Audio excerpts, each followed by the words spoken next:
Ustedes saben que en estas horas está invadiendo el debate político encaminado a preparar a los candidatos que van a disputar en las internas de los partidos en la Argentina y la previa a la elección de octubre. En consecuencia, cada día más todos nosotros tendremos que estar escuchando cómo se va hilvanando o cómo se va rompiendo el tejido político. El tejido político en fuerzas antiguas e históricas y en nuevos grupos que no llegan a ser fuerzas políticas, que responden más que nada a la impronta de un candidato o candidata. Es decir, lo individual frente a lo histórico.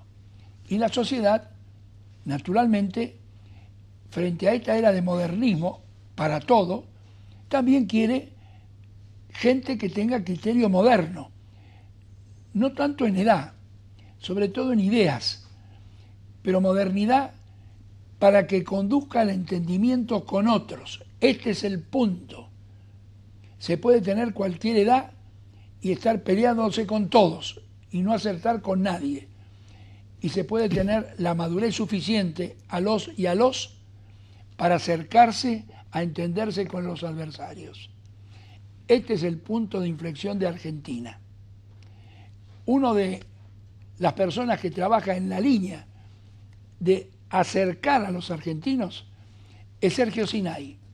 Sergio Sinay, que es un escritor reconocido por todos ustedes en La Nación, en la revista Perfil, en el Día de la Plata y en las charlas que da en El País de manera frecuente.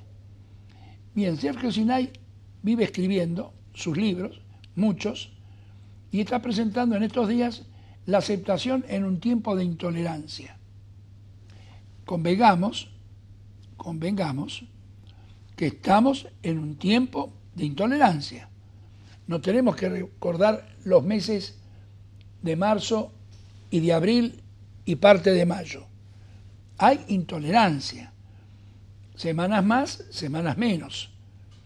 Pero ¿cómo bajarla en un periodo político? Quizás es el momento que las nuevas caras, las nuevas propuestas nos demuestren que es posible entenderse con otros. Muchas gracias, Sinay. No, al contrario, doctor. Yo no sé si estoy expresando parte muy chiquita de su pensamiento. ¿Cómo acercar a los argentinos, comenzando, y usted lo dice siempre que lo escribe, por la política? El resto, ya veremos, pero la política. Sí, sí, lo hemos hablado acá algunas veces también. La política está en todas partes. Cuando la gente dice que no le interesa la política, está permitiendo que se expanda la mala política. Porque política hay en un consorcio, política hay en un club, política hay en una familia. Un padre, un jefe de familia, hace política porque tiene que conciliar intereses diversos de sus hijos, su esposa, sus padres, sus suegros, todos. Como los seres humanos vivimos en la diversidad, somos diversos, 7.000 millones de individuos diferentes, poblamos hoy el planeta. Cualquier agrupamiento o cualquier relación, incluso de a dos, es siempre entre diferentes. Entonces, ¿qué es la política? La política es la conciliación de lo diferente en la búsqueda del interés común.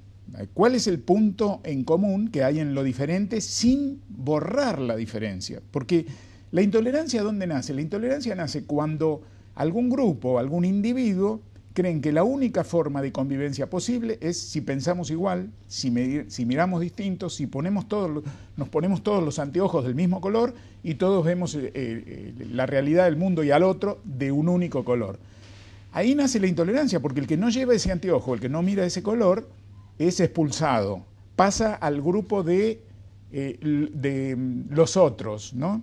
De los ellos. Entonces son ellos y nosotros. Y se vive en un continuo enfrentamiento de ellos y nosotros. Ahora, ¿cómo hacemos para descargar esa actitud intelectual en un periodo razonable de tiempo y que nos permita tomar ejemplos de personas que en el deporte, en la política, en la cultura, en el arte, puedan decir, hemos vivido y vivimos pensando blanco y negro. Sin embargo, hemos encontrado algún punto en común para trabajar. Mire, el blanco y el negro son blanco y negro.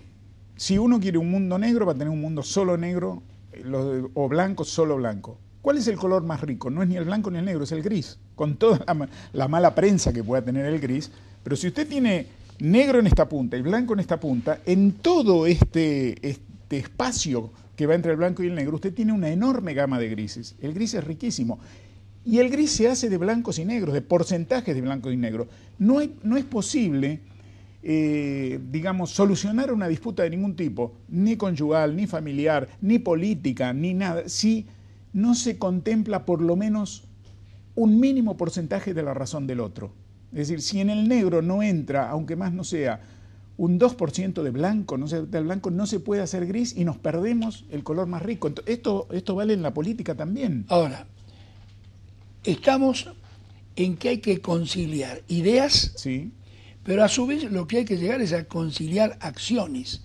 Y sí, las acciones provengan, por supuesto, de ideas. Si se concilian, es lo que permanentemente se llama en política políticas de Estado, claro, para que sobrepasen a varios gobernantes, inclusive de signos distintos. Ahora, las políticas de Estado se sostienen en una visión. Cuando uno ve más allá del horizonte y puede transmitir eso que ve más allá del horizonte para convocar a que lo sigan en esa dirección. Ahora, cuando uno ve más acá del horizonte, por ejemplo, si uno ve hasta octubre, en este caso solamente, la verdad es que es muy difícil convivir.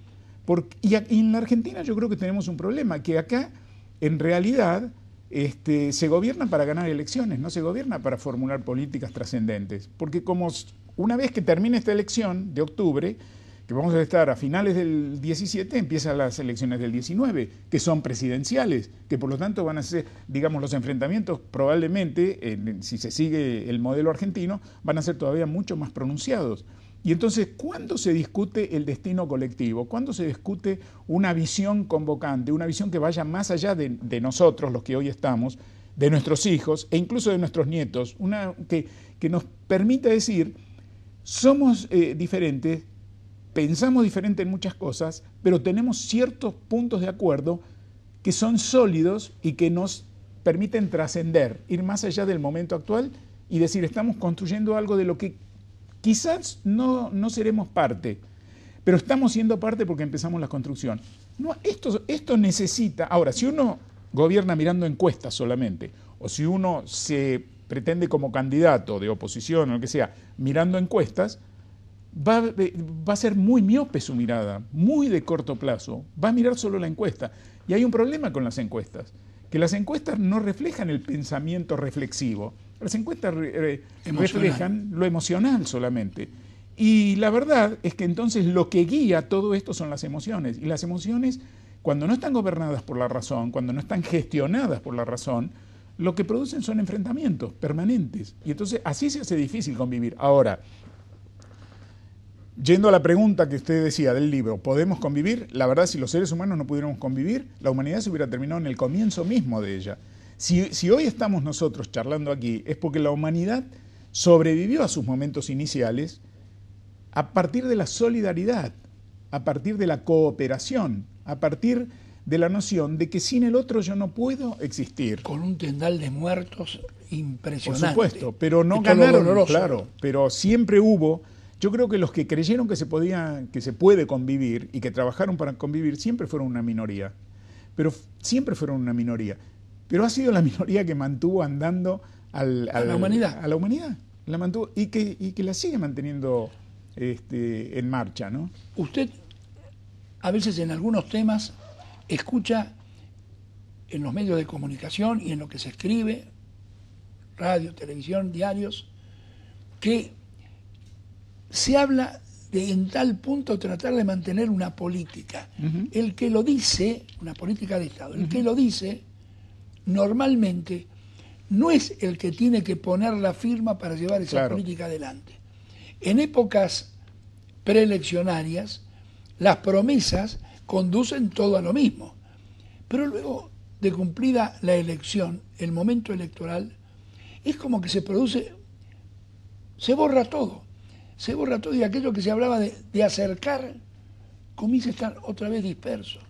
Sí, y hay un problema. Ahora, esto es un problema de edades, es un problema de cultura, es un problema de ignorancia. ¿De qué es? Mire, si es un problema de cultura, no es de edades, porque una cultura abarca a todas las edades. Y una cultura se va transmitiendo de generación en generación y uno encuentra una determinada cultura en todas las generaciones. A mí yo no creo que sea un problema de edades. Me parece que es un problema cultural serio y profundo de la Argentina, porque usted tiene la cultura del enfrentamiento, la tienen los jóvenes y la tiene en todos. Uno podría decir las nuevas generaciones son más cooperativas, más solidarias y tienden más a la convivencia. Y no es verdad. A ver, ¿cuál es la verdad? Entonces, no son violentas como hace 20, 30 años atrás. No son violentas en la política, pero después son violentas en la conducción de un automóvil, en la conducción de un automóvil, en la salida de un boliche, en los colegios, en las tribunas, en el juego. Es decir, la violencia, esta intolerancia, esta incapacidad para la aceptación del diferente, se va transmitiendo de generación a generación a través de ejemplos. Esto no se transmite sentando a un chico y diciéndole cosas, se transmite con lo que se va mostrando en cómo se convive. Vuelvo a lo cotidiano, desde cómo se convive en una asamblea de consorcio hasta cómo se convive en el Parlamento, ¿no? Desde cómo se conviven entre dos partidos políticos diferentes hasta cómo conviven dos hinchas de dos clubes que son clásicamente adversarios. Entonces, cuando en una sociedad está enquistado un virus y eso se va haciendo parte de su ADN, después uno lo encuentra en todos lados. ¿Y cómo se puede salir de esto? Primero, recuperando una capacidad que nos ha sido dada a los seres humanos y que nosotros despreciamos en la práctica con demasiado ligereza, que es la capacidad de pensar críticamente, no de comprar pensamientos hechos, porque cuando uno compra pensamientos cerrados y hechos, claro, cuando uno compra un pensamiento envasado, lo que está haciendo es generando fanatismo. Digamos, y los pensamientos envasados son muy tentadores. ¿Por qué? Justamente porque lo llevan a uno a dejar de pensar. Si yo pienso como piensan 50.000 personas más, ya me siento con pertenencia, tengo pertenencia a alguien, ya no soy responsable, sino somos todos, y cuando somos todos no es ninguno, y repito consignas. Y en la Argentina se repiten consignas de un lado y del otro. Y esta repetición de consignas genera resultados dramáticos, trágicos muchas veces. Entonces, apartarse un poco, tomar una distancia, pensar por cuenta propia es riesgoso. Pensar por cuenta propia es riesgoso porque uno se puede encontrar solo pensando de esa manera. Pero es la única manera en que uno puede mirar a la realidad como se mira una escultura, digamos, ¿no? Uno como mira una escultura, uno puede caminar alrededor de la escultura y darse cuenta que lo que ve de frente no es lo mismo que se ve de atrás, y que hay zonas iluminadas y zonas oscuras y que hay volúmenes, ¿no? Pero acá miramos plano todo y de una única manera. El año pasado en el Parlamento, y los dirigentes lo destacaban, ocurrió un fenómeno que hasta los más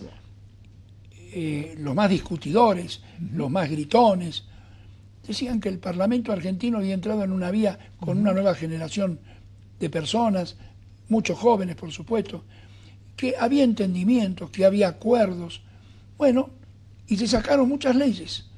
Y de pronto llega el año siguiente y hay una especie de congelamiento. El Congreso no funciona, claro, no salen leyes, o de pronto, por el tema del 2x1, en 24 horas, todos corriendo a firmar algo. Espasmódico. Espasmódico. Eso que ocurrió del 2x1, yo no discuto lo bueno o lo malo. La acción de reaccionar es la misma acción que está pidiendo la sociedad de reaccionar para no poner en libertad a los homicidas, femicidas, que usted permanentemente habla en sus artículos. Una reacción de la sociedad que quisiera un gesto distinto de la justicia y del servicio penitenciario. Claro, lo que pasa, usted dice, el año pasado fue así y de pronto este año una ruptura. Todo se congela. Lo que pasa es que el año pasado no fue electoral y este sí es electoral. Entonces ahora, ¿cómo voy a votar yo, digamos, con la mentalidad que prevalece en la Argentina y en los políticos argentinos, cómo voy a votar yo un proyecto de ley que beneficia a la sociedad, pero que fue presentado por el otro? A ver si el otro se lleva los votos después en octubre. Entonces, mejor por ahora no. Y si yo gano en octubre, entonces lo voy a proponer yo a esto. Y la verdad es que entonces hay un cálculo siempre muy corto, donde lo que se está viendo es el interés propio, ya sea personal, partidario, etcétera, y no el beneficio común de la sociedad. Y se trata, y además, más allá, como dice usted, no vamos a discutir el 2x1 acá, pero sí vamos a discutir el mecanismo con que en 24 horas se sacó esta ley, porque es un mecanismo absolutamente clientelista.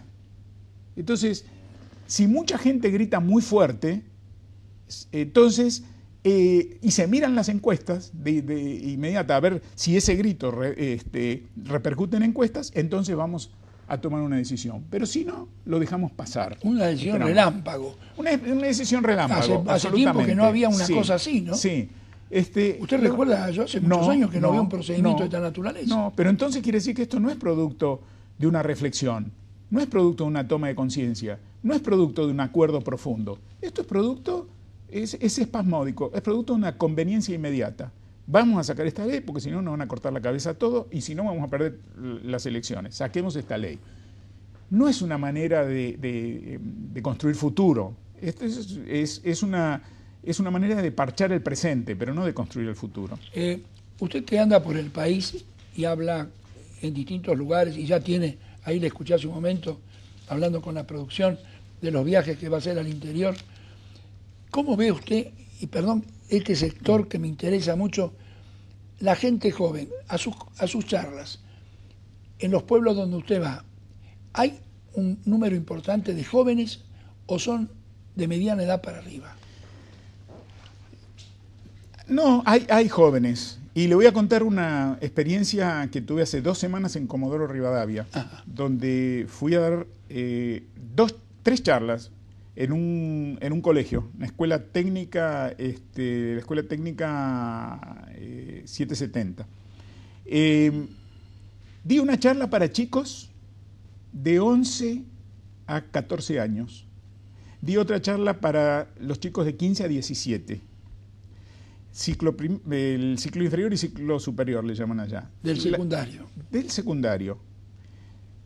La charla en ambos casos la charla superó las 2 horas. No porque yo hablé más de 2 horas, sino porque con las preguntas que hicieron los chicos a partir de los... Entonces, cuando uno le habla a un chico en un lenguaje, en un lenguaje que construye un puente hacia él, que lo considera como persona, cuando uno se acerca con las ideas, a transmitir ideas, los chicos absorben de una manera extraordinaria y las preguntas que generan, yo le decía a la directora de la escuela, a la señora Nancy Vega, después, que si muchos adultos, en muchos casos, se hicieran estas preguntas a sí mismos y las hicieran entre adultos, saldrían temas extraordinarios y puntos de convergencia notables. Digo, para mí fue una experiencia enriquecedora, esperanzadora, diría yo, también, y me parece que es cuestión de acercarse y hablar, pero hay que ir con mucha honestidad intelectual y con mucha honestidad moral, porque cuando uno se acerca a un chico, se acerca a un capital de futuro muy importante y no puede allí mancillar nada. ¿Y usted cómo hace, si la gente no lo conoció antes, para generar confianza? Mire, el tema para hablar con estos chicos, yo siempre digo que el tema de una charla es un pretexto para empezar a hablar y que después los temas van floreciendo, a partir de ahí fluyen y combina con otro. El tema era el valor de la palabra. ¿Por qué la palabra es importante en la interacción humana? Porque somos los únicos bichos que hablamos, los seres humanos. Hemos creado lenguajes, reglas de lenguaje. Entonces empezamos a hablar de la palabra. Y yo les dije, los chicos no tienen por qué saber quién soy yo. No me leen, no han leído mis libros, aunque me encontré con algunos chicos de 17 que habían leído. Y la verdad fue muy emocionante. Pero le dije, ¿por qué estoy yo acá para hablar de la palabra? Entonces les conté mi propia experiencia con la palabra. Yo de chico les dije, mire, yo quería hacer 2 cosas cuando era chico. O quería jugar al fútbol y llegar algún día a jugar en la primera de River, o quería ser periodista y escritor. Ustedes ya saben que yo no jugué en la primera de River, eso está clarísimo y es público. No me aplaudieron, ni me criticaron nunca. Eso es público, ¿no? Se reían los chicos.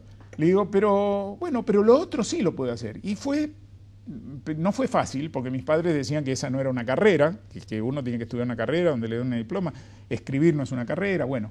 Pero cuando uno se compromete con algo y lo mira y se pregunta para qué lo quiere hacer, entonces yo me acerqué a los chicos desde un lugar muy cercano a ellos, porque ellos están pensando lo mismo, ellos están transitando la escuela secundaria.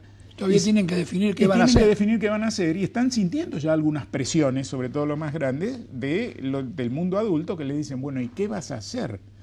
Entonces, esto ya a ellos les hizo, dijeron, a ver, este tipo, vamos a escuchar a este tipo, este es un bicho interesante. A ver qué hizo con la palabra. Claro, entonces, una vez que ya está establecido el acercamiento y uno se da cuenta por la mirada, hasta por la postura corporal, podemos ir hablando de valores, que la palabra sirve para transmitir valores. Ahora, ¿qué son los valores? Entonces, ya le empiezo a contar qué pienso que son los valores. Son acuerdos que vamos haciendo los seres humanos en una especie de contrato para poder convivir. Entonces nos comprometemos a no mentir, por lo tanto la verdad es un valor. Nos comprometemos a no robar, por lo tanto la honestidad es un valor.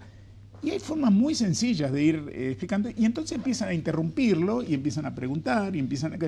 Entonces, esto es, y no generar estadísticas educativas solamente, porque estadísticas se pueden generar, pero educar es que como adultos nos pongamos en un lugar de guías y líderes, digamos, de esos chicos, pero un guía y un líder tienen que decir hacia dónde vamos para que lo sigan, y para qué vamos hacia ese lugar, y cómo es que vamos a ir.